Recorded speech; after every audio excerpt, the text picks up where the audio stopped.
Welcome to episode 300 of the Brainy Business, understanding the psychology of why people buy. Today's episode is all about the sense of hearing. Ready? Let's get started.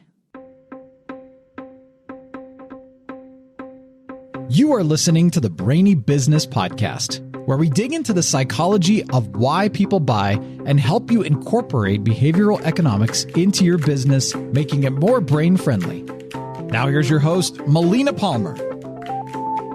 Hello, everyone. 3 hellos for 300 episodes. My name is Melina Palmer, and I want to welcome you to the Brainy Business Podcast. Today's episode is all about the sense of hearing. And before we get into why this is the episode for today's refresh, let's take a minute to celebrate and commemorate that milestone today, shall we? This is episode 300 of the Brainy Business Podcast. 300! We're also dangerously close to the 5-year anniversary of the show, which launched with its first 3 episodes on July 6th, 2018. This past Friday's episode, number 299, was showcasing the top episodes of the Brainy Business based on your downloads over these first 5 years from everyone tuning in from over 170 countries around the world. Thank you for that. That episode is linked in the show notes for you, so you can check it out if you missed it. And as I mentioned last Tuesday, I've chosen to refresh episodes from the series on the senses, like this one on hearing, last week's on smell, and next week on touch, because I think they are hidden gems from the show that came out in a weird little pocket of time around the holidays in that first year, so I think they got a little lost in the shuffle, which is a shame because they're so important, and I think the content is really interesting. I spent hours researching the senses for these episodes, and the facts within them are so important for brands, so I wanted to refresh them for you now. This one on hearing was specifically selected to complement my conversation with the amazing Jonah Berger, which is coming out on Friday to kick off the next 100 episodes. In it, we talk about his new book, Magic Words, which is so amazingly interesting and nuanced into language. So it felt like, even though the insights include the written word as well as those which are spoken, this seemed like as good a time as any to bring this episode its moment in the sun. I hope you enjoy hearing about it, pun absolutely intended, as much as I enjoyed creating and refreshing it for you. Don't forget that the show notes for the episode, including all sorts of goodies, including related articles, books, and links to past episodes, including many that weren't out when this one first aired back in 2018. Those notes are found within the app you're listening to and at thebrainybusiness.com/300. All right, let's talk about the sense of hearing. Sound is basically just air. It hits the outside of our ears first, which helps to determine where a sound is coming from as sound waves bounce off of them. The ear canal then works like an amplifier on the way to the eardrum. And it's not just a clever name. The eardrum works like a physical drum by turning the air that hits it into a physical vibration, which will pass along to the tiny bones of the inner ear. They start to move and shake as well. This causes the fluid of the inner ear to sort of slosh around, stimulating tiny hairs in the ear, which move molecules around and send signals to the brain to be interpreted as sound. This is also what controls equilibrium and allows you to stand up and know the difference between what's up and down. Basically, it's what allows us to live life not in the fetal position, I guess.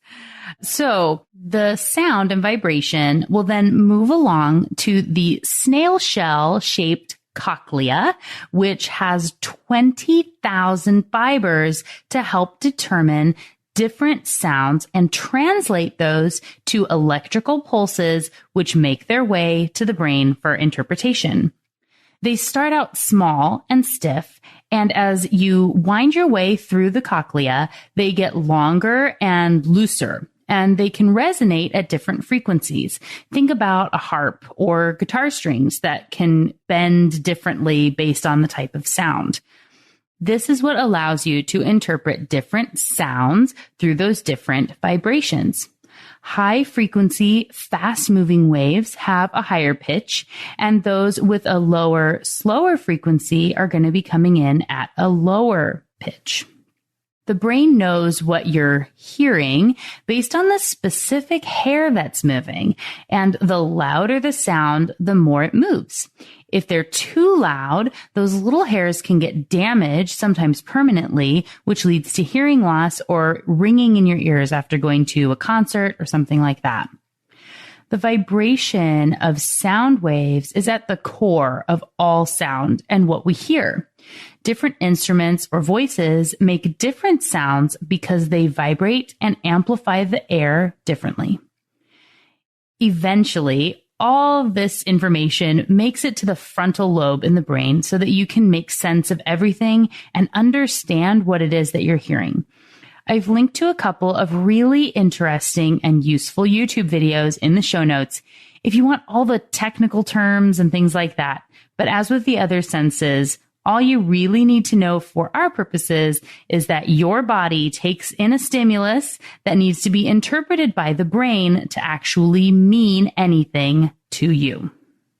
It's really amazing when you think about all the things our brains can do at once, isn't it?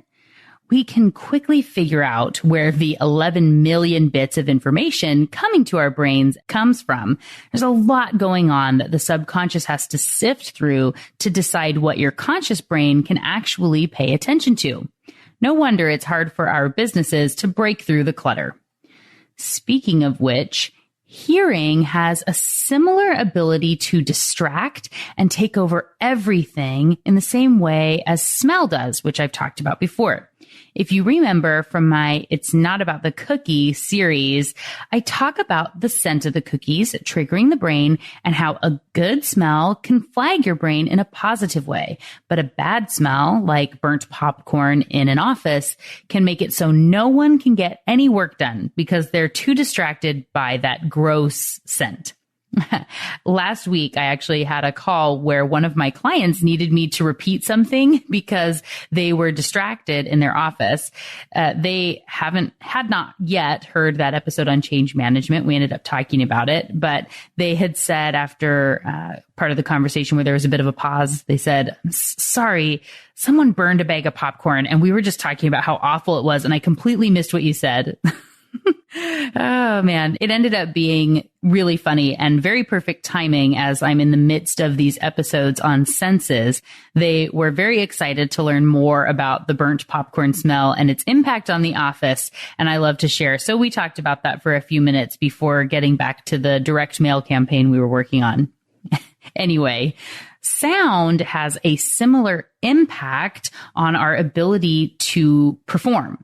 While doing some research for this episode, I brought some articles with me to the salon while I was getting my hair done. Often it's pretty quiet in there, so I can get some work done while my color's setting in. But today, everyone was very chatty, and I was so distracted by the sounds around me, I couldn't take anything in that I was reading. I kept trying and going back and thinking, just focus on the words, but I couldn't.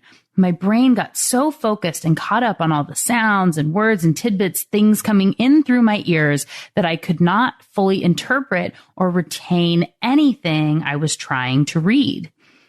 I'm sure you've experienced this before. When too much is going on around you, it's easy to get overwhelmed and be unable to focus. This is why noise-canceling headphones are so great on airplanes and are used by professional athletes everywhere. They help block out everything else and bring focus. Beats by Dre has a campaign called Above the Noise and another one called Hear What You Want, which showcase different athletes wearing their headphones to create the experience they want in training or walking through a slew of paparazzi or opposing fans into a game.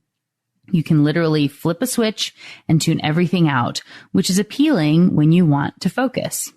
Many athletes have been known to have pre-game rituals, and much of that includes sound and music. They have songs they need to listen to in order to prep and get pumped for the game. Have you ever listened to a really great song and felt your whole body change? Maybe you were in a slump driving home, tired, unfocused, and then, boom, this is my jam, right? All of a sudden, you're dancing and feel electrified, awake, ready to go. How does that work? Music is amazing and powerful. I've linked to a fantastic Netflix series called Explained, which has an episode dedicated to music.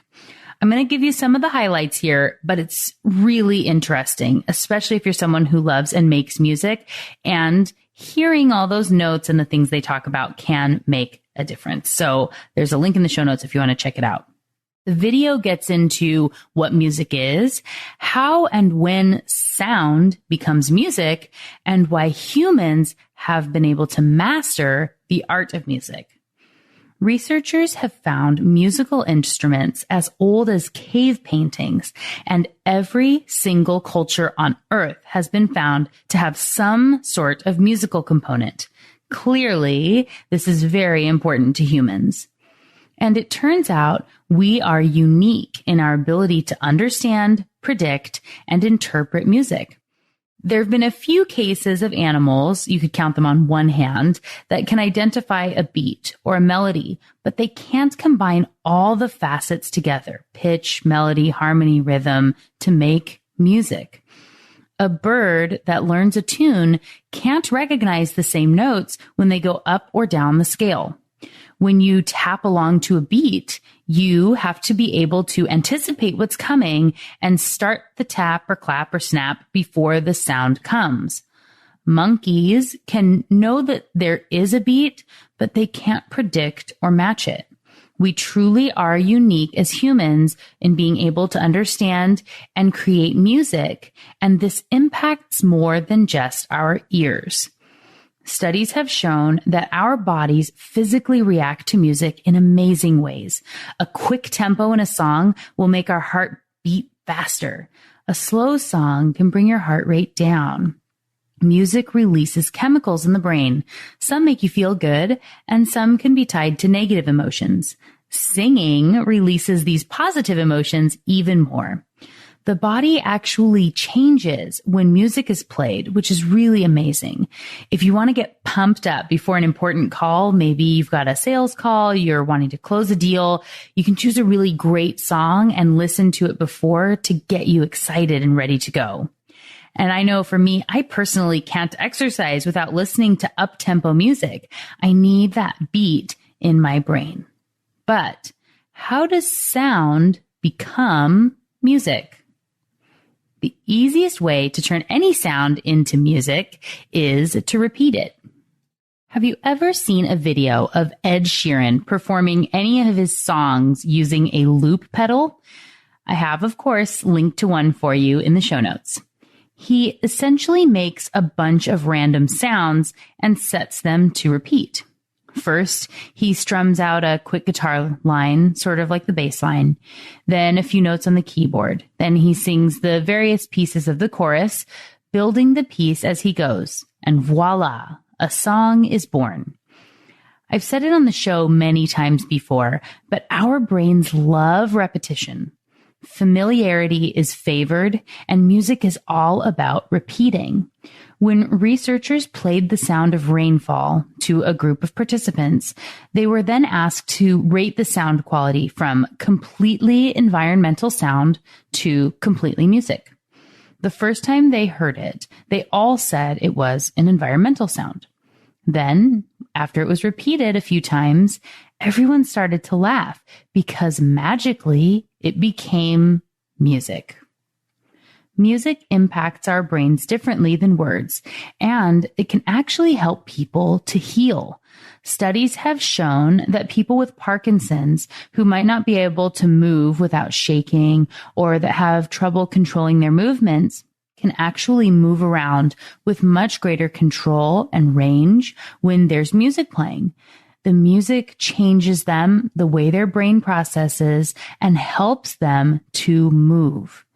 Similarly, someone who has a brain injury that caused them to lose their ability to speak, maybe they can't say more than 2 or 3 words together, can sing full songs and remember all the words, notes, and speeds. It's fascinating to watch, and you can see a little of this in that Netflix documentary in the show notes. So, what does all this have to do with business? Back in the 70s, Philip Kotler published a paper called Atmospherics as a Marketing Tool. This revealed how different emotional states can be triggered by businesses in retail environments to influence buying behavior. This includes all the senses, including sounds. Remember how I said a song can pump you up and get your heart beating faster? Studies have shown that restaurants playing faster music can turn more clientele than those who play slower music. But if you play slower music, people are more likely to stay longer and buy more. For example, when medium tempo music was played, diners ordered 3 or more drinks. Understanding how you make money can make it easy to pull the right levers so you can increase your revenue by getting people to naturally shift the way they interact with your business on a subconscious level. And what about the type of music? Grocery stores tested out playing stereotypically French or German music in the wine section, and it impacted the type of wine customers bought. And of course, everyone said the music had no impact on their choice, but the receipts showed a very different story. Many grocery stores will play slow music to encourage you to reduce your pace and stay in the store longer, and you end up buying more. Mall shoppers have been found to take longer and pay more attention to each item when slower music is playing as well. If you have a physical location, what type of music are you playing? Often, people feel that the individuals working in the store all day should be able to choose the music playing in the space. After all, they're going to be listening to it the most, so it should be something they like, right? Unfortunately, not. Studies have shown that stores need to carefully select music that matches the brand to encourage shoppers to stay in a store longer. Perceived fit of music to the brand increased time in the store and the amount people purchased. Locations that played music that was a better fit increased time in a store by 22 minutes. That can make a really big difference to the bottom line. So, while it may be tempting to give in to employees who want to select music based on their tastes, know that if it's outside your brand persona, it could be doing a lot of damage. What about familiar music? Customers reported that they shopped longer when they were exposed to familiar music, but in reality, they were there longer when exposed to music they didn't know. So familiar music may make it seem like someone's around for a longer period of time, and this could impact perceived wait times. The emotion of the music can impact the way a consumer feels about the brand they're interacting with and the way they think about the wait times. I've linked to a study on perceived wait times and perception of the services environment in banking for all my bank and credit union friends listening. In short, the music playing impacts the way people approach you and all the interactions you have. This is all about priming, which is the focus of episode 18, and I've linked to that in the show notes so you can go back and listen to it after this one. As I say in that episode, and so many others, everything leading up to the sale, conversation, price, or item being sold matters more than the price or item itself. Everything matters, including the sounds people hear before they interact with you and during the time they're interacting with your company. Of course, I could not complete a section on music and brands and not mention jingles. I get it. You hate them, right? You think they're annoying. You vow you would never use one yourself. But they work. Just like brands should have scent logos, many have sound logos as well. Sounds have a strong connection to memory, emotion, and behavior, and jingles associate brands into our brains in a different way than images or words alone. And jingles don't have to be just jingles. They can be all sorts of things. And you probably associate all kinds of sounds with their brands and don't even realize it. Let's play a game, shall we? I'm going to play some sounds and you guess the brand. Go ahead and shout out your answers like I can hear you. Are you ready? Okay, here's the first sound. Do you know what that was? It's Microsoft Windows XP. All right, next. How about that one? That was T-Mobile. All right, here's one more for you.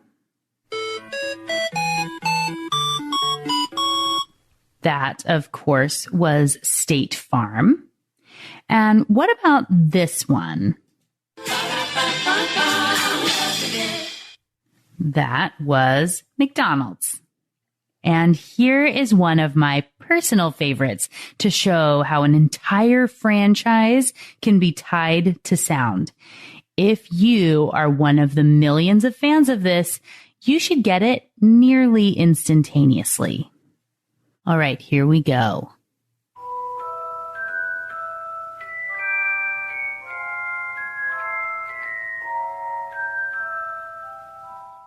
All right, I won't play the entire theme song, although I would love to.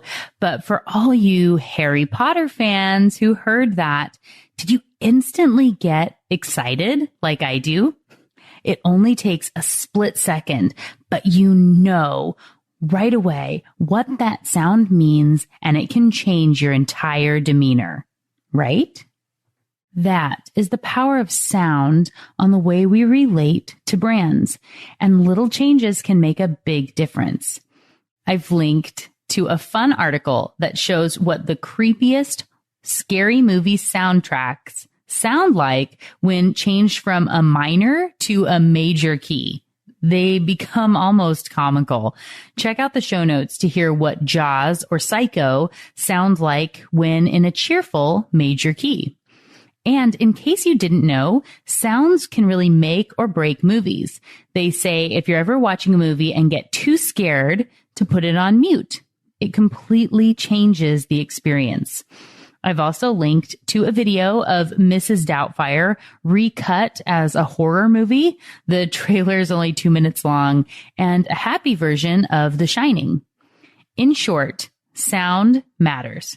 For example, when I was choosing the sound for my podcast intro and outro, I was very selective of what would bring the right feeling and vibe to the podcast, and I've matched that in my speaker reel video. I didn't want something everyone else had or could use, so I bought the rights to a song that less people will get instead of using free stock music. This helps people relate to me. And when you hear the podcast music, if you've been an avid listener of the Brainy Business, you should know it's me, even if you hear it out of context, because you probably haven't heard it anywhere else. Similarly, when choosing a voice for the intro and outro, I had to be really strategic about whether I had a male or a female voice, how that would come across, what words they were saying, vocal inflection, and more. I use these tools when recording episodes as well. I'm often smiling while I'm talking, learned that from my days working in a call center. People truly can hear if you're smiling or not, and it makes a difference in the way they interact with you. Think of how different the experience of this podcast would be if I said, "Welcome to episode 27 of the Brainy Business. I'm your host, Melina Palmer."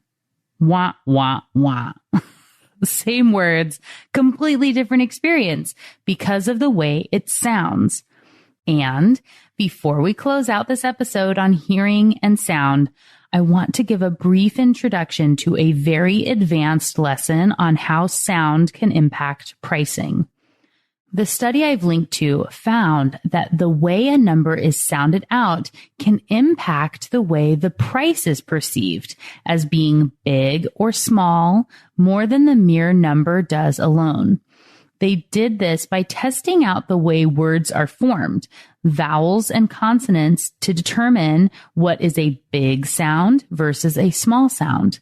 And this was built on research from 1929 and another study from 1933. So it's been around for a while. But the new research was specifically looking at pricing and the way people interpret discounts.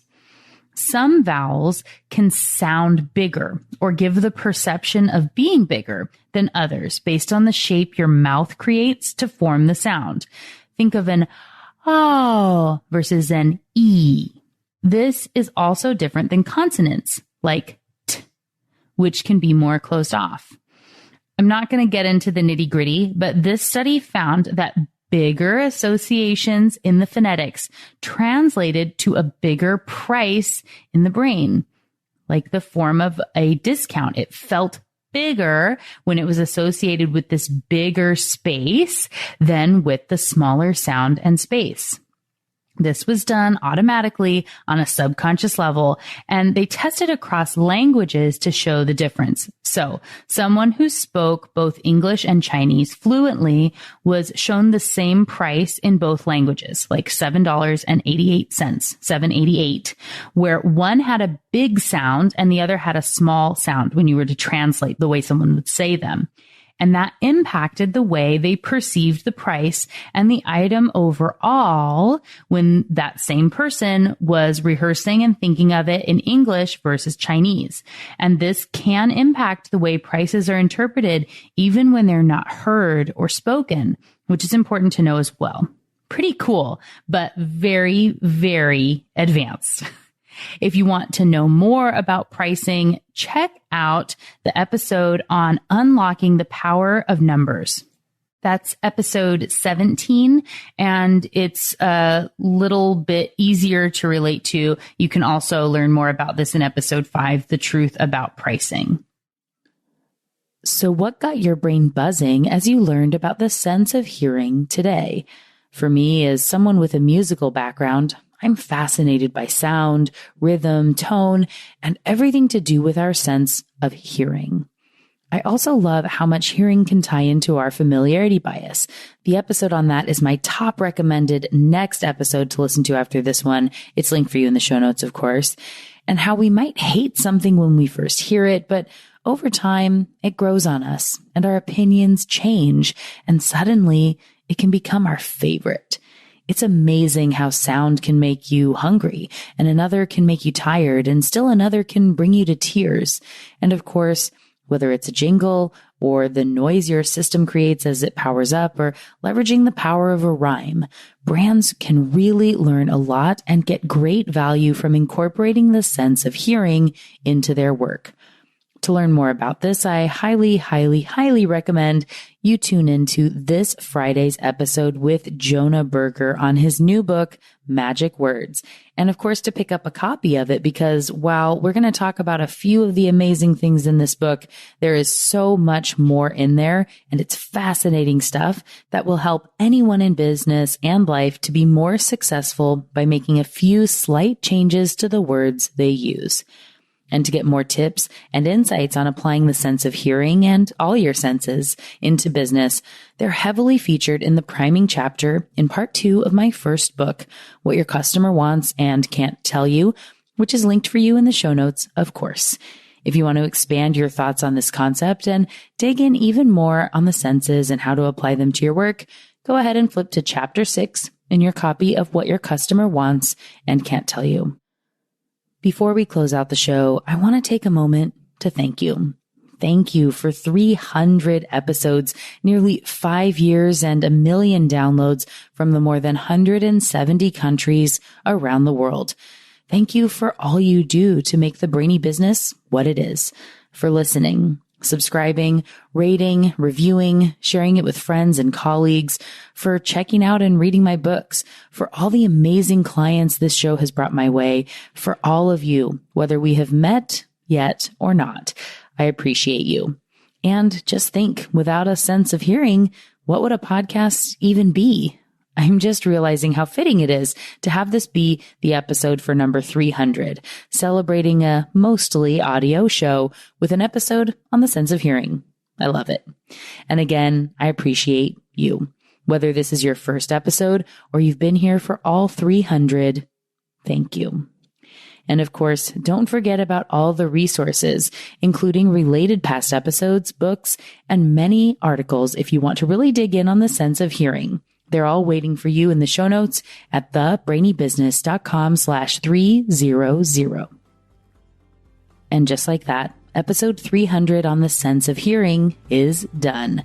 Join me Friday for a brand new episode with Jonah Berger to discuss magic words. It's going to be a lot of fun. You don't want to miss it. Until then, thanks again for listening and learning with me. And remember to be thoughtful. Thank you for listening to the Brainy Business Podcast.